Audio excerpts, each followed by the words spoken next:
Nguvu ya mwanamke inaendelea kujidhihirisha kila itwapo leo. Ile dhana ya kwamba mwanamke ni kiumbe dhaifu inaendelea kuzikwa, na hii ni kutokana na ushawishi wa wanawake kwenye jamii. Na mpatanisha hilo nikihusisha matamanio ya wananchi wa kata ya Iguguno ambao wao wanatamani kuwakilishwa na kubebewa shida zao, kuwakilishwa kwa Rais wa Jamhuri ya Muungano wa Tanzania Mheshimiwa Dr. Samia Suluhu Hassan kupitia mbunge wa viti maalum kwa Singida Mheshimiwa Jessica Kishoa. Kwa nini mnataka Mheshimiwa Kishoa mwakilishi wenu kwa maana kugombea bunge?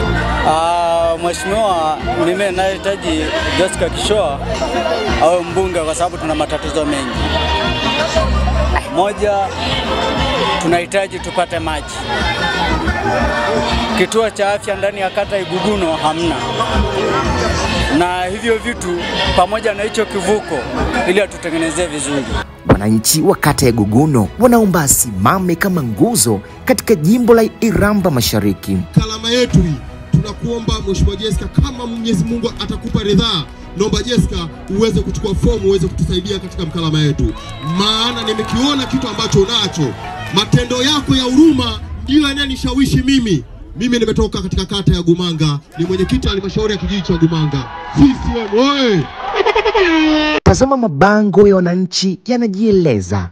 Huyu anaitwa Jessica David Kishoa. Lakini yupo mtoto anaitwa Musa, mtoto ambaye amefutwa machozi kwa kujengewa nyumba atakoishi yeye na bibi yake, nyumba iliyojengwa na Mheshimiwa Jessica Kishoa. Asante kwa kufika kwenye eneo hili.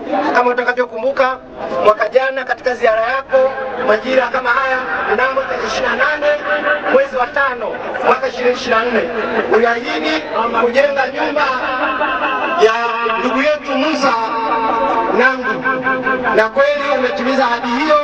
Kwa hiyo ninayo furaha kukualika uzindue jiwe hili la msingi kuweka kumbukumbu ya ahadi yako. Karibu Mheshimiwa.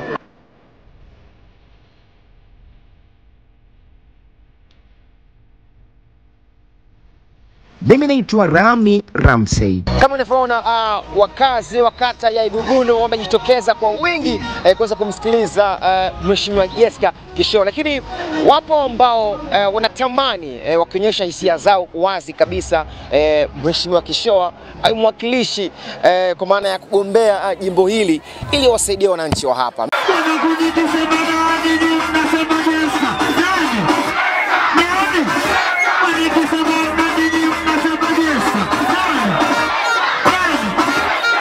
Sasa iko hivi, ndugu zangu wanamkalama, kuhusiana na swala la kuniomba kugombea jimbo la Iramba Mashariki, wilaya ya Mkalama, naomba niwaambie kama ifuatavyo. Mimi ninajua mmenipa jukumu zito sana. Ubunge sio kitu rahisi, hasa kama una dhamira ya dhati ya kutumikia wananchi. Sio jukumu jepesi, mnanipa jukumu zito. Lakini ndugu zangu, nataka niwaambie baba zangu na mama zangu, nyinyi mmenizaa, mmenilea na mpaka niko hapa. Nataka niwahakikishie kwamba nimepokea ujumbe wenu, nimeuelewa vizuri, na ninawahakikishia sitapuuza agizo hili la wananchi kutoka Mkalama. Niseme ninakwenda kugombea jimbo la Iramba Mashariki kupitia Chama cha Mapinduzi.